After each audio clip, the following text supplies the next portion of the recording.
ಜನಾರ್ದನ್ ರೆಡ್ಡಿ ಅವರು ಮೊನ್ನೆ ಒಂದು ಮಾತನ್ನು ಹೇಳ್ತಾರೆ, ಮೂಡ ಹಗರಣ ಒಂದೇ ಅಲ್ಲ, ಸುಮಾರು 5,000 ಕೋಟಿ ಅಕ್ರಮ ಬೇನಾಮಿ ಆಸ್ತಿಯನ್ನು ಸಿದ್ದರಾಮಯ್ಯನವರು ಮಾಡಿದ್ದಾರೆ, ಇದರ ಬಗ್ಗೆ ತನಿಖೆ ಆಗ್ಬೇಕನ್ನ ಮಾತಾಡ್ತಾರೆ.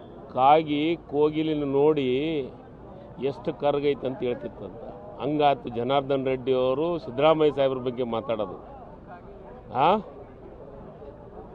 ನಾನು ಈ ಸಿದ್ದರಾಮಯ್ಯವ್ರಿಗೆ ಅವ್ರ ಬಗ್ಗೆ ಮಾತಾಡೋ ನೈತಿಕ ಹಕ್ಕಿದೆನಾ ಜನಾರ್ದನ್ ರೆಡ್ಡಿ ಅವ್ರಿಗೆ?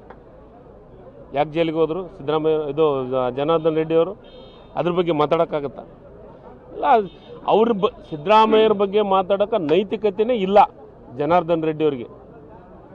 ಮೈಯೆಲ್ಲ ಕೆಸರು ಬಡ್ಕೊಂಡು ಮತ್ತೊಬ್ಬರಿಗೆ ಮಾತಾಡೋದೈತಲ್ಲ, ಅದು ಭಾಳ ತಪ್ಪು. ಇದು ಈ ಬಿ ಜೆ ಪಿಯವ್ರದ್ದು ಹೆಂಗಿದೆ ಅಂದರೆ, ತಮ್ಮ ತಾಟ್ನಾಗ ಕತ್ತಿ ಬಿದ್ದಿದೆ, ಅದನ್ನ ನೋಡವಲ್ರು, ಮಂದಿ ತಾಟ್ನಾಗ ನೋಡೋಕೆ ಓಡಾಡ್ತಾರೆ.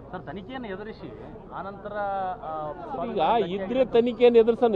ಈಗಾಗಲೇ ಈಗ ನೋಡಿ, ವಾಪಸ್ ಯಾಕೆ ಕೊಟ್ಟರು?